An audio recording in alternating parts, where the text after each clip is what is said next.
I've met Eric Marcos years ago, and I've worked with him and his students, so I'm a little slightly biased here, but I've seen their work, and I know that students who are designing math tutorials, who are making a contribution to the whole class, will actually work harder than if they're just handing in homework to be graded. And in fact, I hope one of the things you're going to hear is that students who design tutorials really have to learn the material. In order to teach it, you really have to learn it. And so with that as an introduction, I am honored to bring on Eric Marcos and his students. Yay!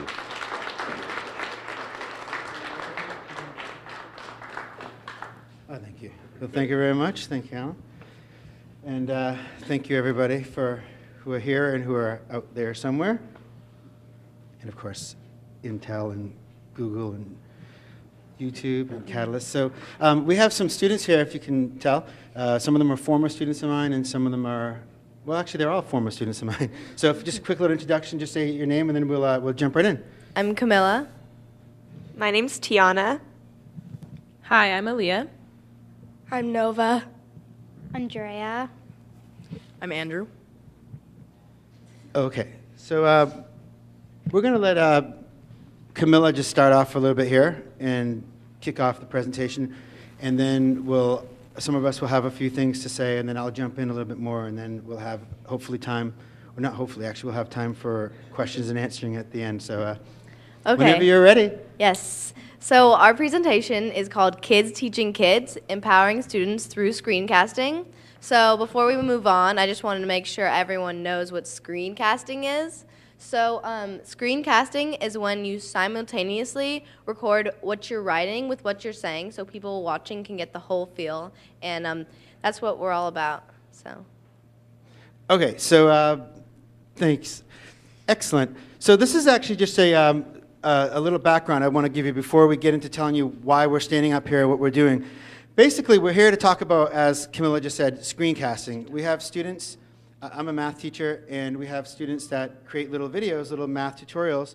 They do that after school, pretty much almost every day after school. They'll come and they'll make a little math video. But I just want to give a quick background. This is that before any of this happened, before the fact that I had students making videos, before the fact that we were live on YouTube and all this stuff, before all this happened 4 or 5 years ago, I had bought a tablet PC. And it was awesome. I didn't know what to do with it, but it turns out the kids knew what to do with it. They started playing around and started doing things with like little physics animation things. And we have, like, you could draw three-dimensional figures and cut pictures out, or just draw pictures sometimes, which is lovely artwork from somebody who's here. Or you can make your own font. So the kids really liked the fact that you could do all this stuff with a tablet PC. So I brought the tablet into the classroom, and I think this is very important. I said to myself, I guess, and I said, I want this tablet to be our tablet PC, mostly because I didn't know how to use it, and I figured the kids could help me. But, sorry. So by doing that, I, quote-unquote, allowed the students to touch the computer, which is actually funny to say that, but it's actually a very serious thing because there's a lot of classrooms where the students are not allowed to touch the material, touch the computers. In fact, some classrooms I have seen have literally blue tape around, like, the computers or areas where you're not allowed to cross. So I tried to have it be the other way, where, hey, yeah, come on. And it turned out by trusting the students and all that, I mean, it really ended up working out, luckily, in a great positive way, and the students actually ended up doing some amazing things. I think so. It's important to just give you that quick background. And so from there, after the kids started fooling around with the computer and doing some fun things, we realized that there's some software you can record the screen and record your voice.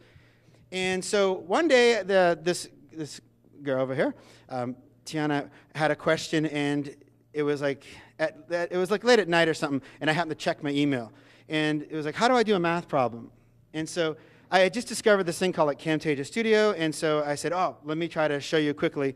So I made a quick little recording of what I was saying in a microphone on my computer and what I was writing.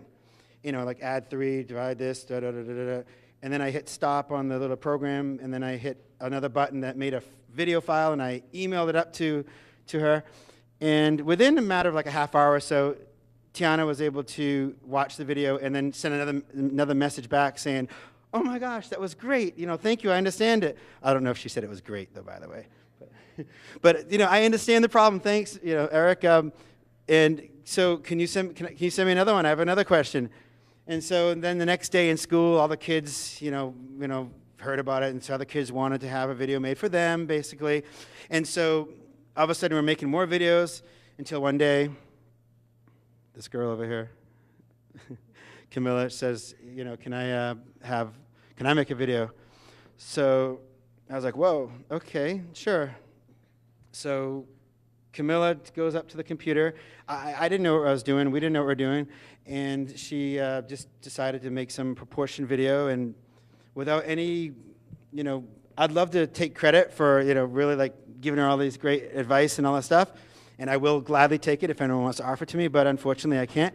But it just happened to be natural that she went up there just as if she was at the front, at the board, the chalkboard or the whiteboard or something. And she just said, hey, my name's Bob, the alias that she was using, and then I'm going to show you how to do proportion. And she started doing this writing. And so that was the, we can switch to the next thing to her. Yeah. So that was the whole idea. So I'm going to give you a little glimpse of a few videos, just give you a little taste of what we're talking about. This is not the kind of video like when you go to a wedding or a birthday party, where everyone's like, hi, hey.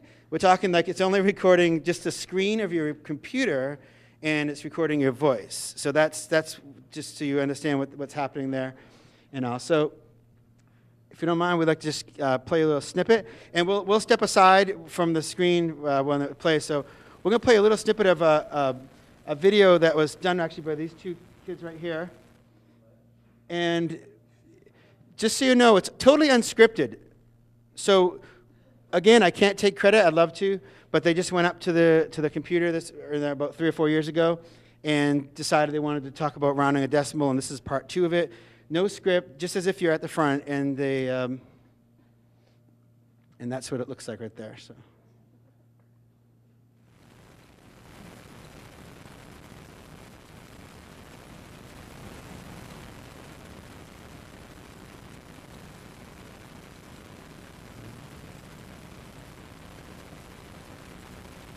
As you can see, it looks beautiful.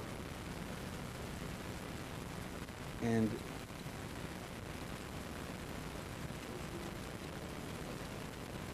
so this was about 2006. Somewhere out there. This is one of our earlier videos. So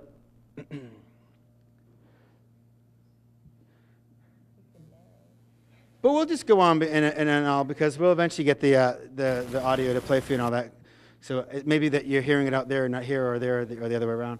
But basically, just to give you an idea of what's going on and what you're missing, is that these students are collaborating and talking and helping each other out. So like one person is saying, oh, to the thousands place? Yeah, the thousands place. Where's that? Oh, it's right over here. Oh, where, over there? Yeah, right next to the 6 or whatever it is, or next to the 5. So that was pretty inspiring. I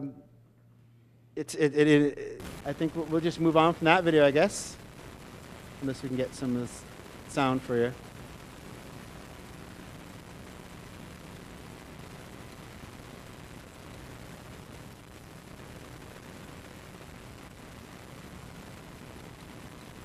Okay, so what we'll do is we'll just have you watch the video and not hear it, because it adds a little more to the imagination. So, but I'll tell you, they had beautiful voices, so you're missing something there. So another video that I was going to show to you was this one right here, which is the interesting thing about this, and actually maybe this is good because I can talk over it. This little heart up there, the girl who made that heart, it may not look like much to you, but she spent over an hour making that. So one of the things that I've found is that these kids will come after school, they'll want to make these videos, and they'll spend so much time on just one problem. So much time, unbelievable amount of time, sometimes on something maybe as small as that, maybe it's not a small thing. It becomes an art project. So here's the deal with this person. That was a girl named Penelope, and what happened was years ago, I was hired to tutor her, and she wasn't doing very well in math. In fact, she didn't like math at all. Kind of crazy, don't you think? Yeah, I know. So I had to go over her house after she had a full day of school, and she was really hungry, and it was time for dinner, and I'd march down the driveway ready to teach her more mathematics. So she was really excited to see me, right? So, after she would hold the door and, bolt it and try to get the dog to come after me, I'd come inside there, would struggle a little bit, and have a tough time. And eventually, we had these videos, and so I showed Penelope the videos, some of the early videos that were from Bob and Paul over here. There. And Penelope, who didn't like math and was also almost failing the class, she said, "Oh, yeah, I'll make it. Can I make a video? Yeah, I'll make one. Sure, I'll make one." I said, "Okay." So I think this is her first one she made. And yeah, there's Penelope. And so what's amazing about it is that she spent, like I said, an hour. I didn't charge her. I was tutoring, and I didn't charge her the extra hour, But she spent so much time on just drawing that little thing and making this beautiful video. And if you get a chance to hear it, her voice is just so soothing and calm. For somebody who doesn't like math and is supposedly failing, she just sounds so, it's just mesmerizing. So that's something that was a memorable moment. So for some people, that can be another way to get their voice out there. I mean, she wasn't obviously pulling through in class, getting her hand up. She wasn't pulling through somehow showing people that she knew what she was, that she knew her math. But when you watch that math problem, she's actually had a great command for the math problem. She went right through it, first take, boom. So the last video that we just blew through right there was by a person named Philip, also not his real name. And what that was all about to show is just an example of you can have students make these tutorials, and they don't have to be for showing at, live on YouTube or at a presentation or live on some website. This is just a very simple video where the student is showing you how to divide fractions. And when you hear some of the words that he says, he says, how many halves are in 2 is one of the key phrases he says, which to me as a math teacher, I'm like, oh, I think he understands the concept. Within 49 seconds, I think he pops this thing out. As opposed to somebody who might just say, then you flip the number over and you put this on top of that, and you don't really know if they know what they're talking about, but they know how to go through the motions and all. So you can use videos. They can be just for tutorials where they're like authentic assessments, so they're helping you as a student, or if you're a teacher, you can watch it with your student together, or if you're a parent or guardian, you can watch it with your kids, and just to get a rough idea if you are getting the concept. And so, in fact, you have you had a teacher that was doing something about that. You remember? Oh, well, my teacher after Mr. Marcos took after him and thought it would be cool if he had students made videos. And instead, he would have 2 students come in after school, one person who was kind of like a tutor, and they would show someone how to make a video or how to do the concept. And it was different because he counted it as extra credit, and Mr. Marcos never had extra credit. Yeah. That's a good point. So yeah, one thing about this video, everything that you're seeing, this is one by Phineas, right over there. She's wave, say hi. The thing that's beautiful about this one, very simplistic, and it sounds like when you listen to it that she's smiling while she's doing the problem. You've got to hear it and see. I feel like she's smiling. 1, 2, 3, 4, 5. And it's just exciting because you know what? I wonder how excited people get sometimes when they're doing their homework. Do you see your kids or something sitting down going, oh, no, it's 5, and they're jumping around. Maybe they do, maybe they don't, I don't know. But that was pretty cool. And also it's very artsy, so it just shows you a little more depth. The kids start getting into a little more artisticness here, the swirling stuff, and there's a beautiful musical background there that is great. So it looks good up there too, so pretty cool. So that's just like a more recent video that we have. And actually, I was just showing that to somebody yesterday who had never seen it before. And he had a little kid with him, and he said, oh, my little 5 or 7-year-old said, now I don't have to learn what absolute value is, Daddy, which I just thought that was kind of interesting because it happened yesterday. Because she watched the video and learned absolute value already at age 7, so that's good. So we've blew through those videos. I think we're okay with the videos. And we can just go on to the next slide, and we want to have some time to just tell you very briefly how we make videos. we'll have the kids do that, and then we'll have you ask some questions if that's cool. So we make math videos by using a microphone, a tablet PC, and Camtasia Studios. It's a great program. But if you're on a budget, there are other alternatives to the tablet PC, like a Wacom tablet. With a Wacom tablet, it's basically like a tracking pad that you can write on, that you can hook up to any computer, and you can download a free software called Jing.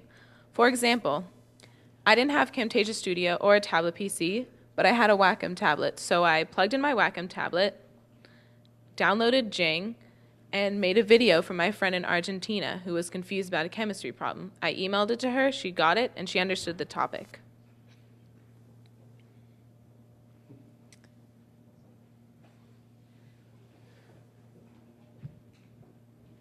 So just a couple other places we're going to show you how we share the videos once the videos get made by the students. And so there's an iTunes podcast is one place. And then the next slide, you'll see there's a website we have called mathtrain.tv. That'll be and then the next slide after that, I'll just give you this. Oh, you have one. Okay.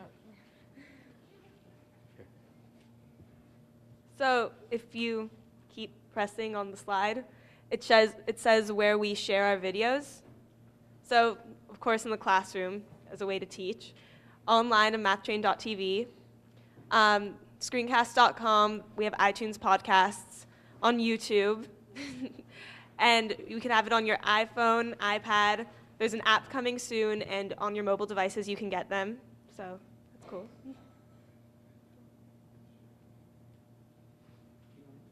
And these are some of the reviews we've gotten from our global audiences. Should we read them? I mean, you might want to talk about some of the experiences with like EdTech crew, like in Australia, talking to different people and all that. Well, yeah, we had a few radio interviews, I believe, with like the EdTech crew in Australia, and it was just cool because like we say global audience, and we really mean global because we were actually like conferencing, Skyping with Australia, which is cool. Can you, if you can't read some of them, do you want to read? Do you want to read a couple of those? Just a couple of funny. They're just random things, but just want to read a couple of things people have said like on YouTube or different places. So a math teacher in Connecticut said, "Exactly, well done, Philip." And I didn't know YouTube could help you with homework. And thank you, little people. It's a big help. All right, so the good thing is we have plenty of time for, I think, for questions, to ask the students any questions, right? Yeah, maybe I could, yeah. Let's do that. Yeah, Hold on. Did you? One of the things that intrigues me is it was Bob who was the one who came up with the idea that students could be producing videos instead of you. Because if you had to produce a video for every student, it would have been overwhelming for a teacher to do that. Yeah. So is it fair to say that by, in a sense, shifting control to your student design team, they work harder, you work less hard? Absolutely. So the real goal here is to have students develop a global work ethic. Because acquiring knowledge by itself is not enough. It's the discipline of sitting down and seeing a project through to its end, having a real sense of commitment to the quality of work. So it's more than just mathematics here. It's really a work ethic that I think, because didn't you tell me one time it took 2 hours to produce 1 3-minute video?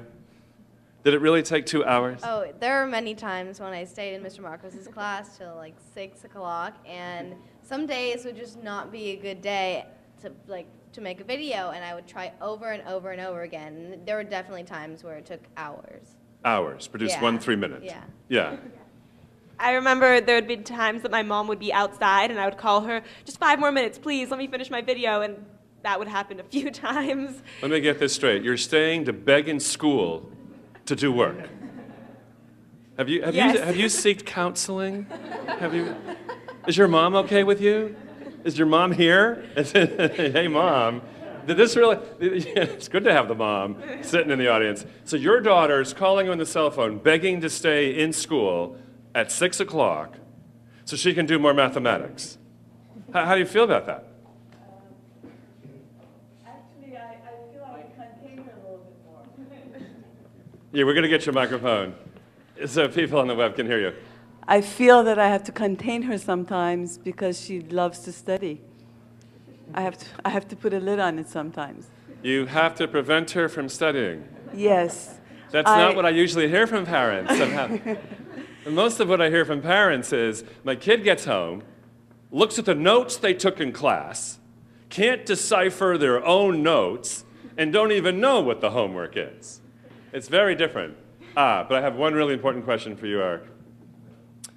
I think I remember you telling me that you have not assigned a grade, you have not assessed, in a traditional way, any of these tutorials. Is that right? Do I have that right? That is correct. No grade. No grade. And that fits into an amazing piece of research that I think is going to cause some debate over the web. Recently, I have read Dan Pink's book called Drive. And in that book, Dan Pink reviews research about the impact of grading student work that's creative work. And basically, it's an inverse.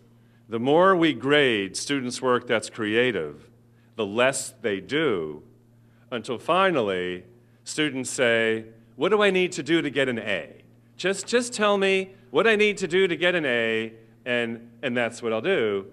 But you weren't graded. It was up to you to decide the quality, and that's why you're staying till 6 o'clock begging your mother not to come get you. Is that? Yeah. Now, So I just want to point that out for teachers who might want to be grading their students' tutorials. It might be best not to. I just want to point out, like, if I can just cut across the camera here. Some of the students who are from last year, someone take that.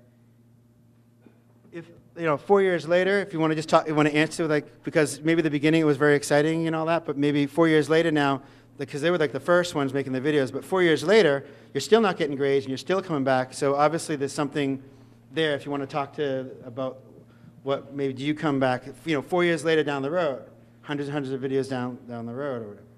Actually, I didn't, at first, before I had Mr. Marcos, I was still in elementary school, and I had a friend who went to the middle school that I went to, and he said, and I asked him if I could get some help with my homework, and he said, oh, just look up on this math website because I have to go hang out with my friends somewhere. I'm like, oh, thanks. So, so I looked up mathtrain.tv, and I looked up some videos by Bob and Paul, and it really helped. I was actually working with percentages, and later I made a video about percentages, and I really liked it, so I just kept coming back.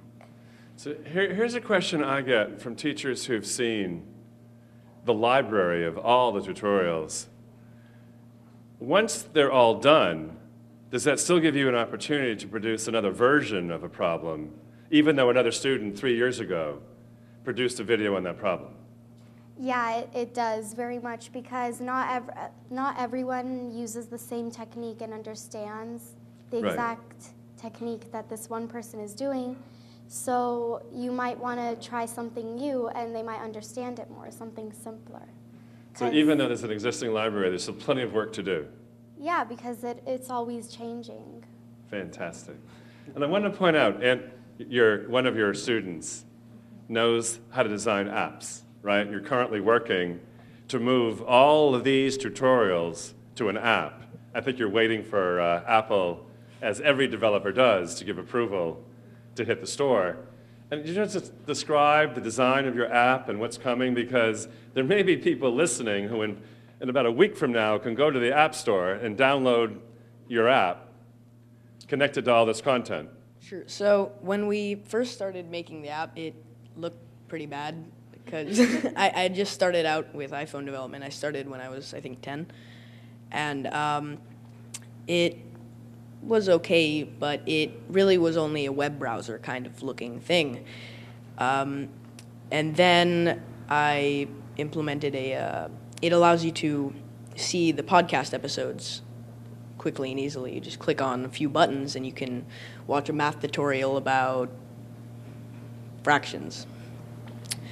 And so what you'll see if you download the app, you'll see you can go to the textbook website, you can check your grades, you can check your homework, and see if you need help, you can go to the Math Train podcast and see right within the app.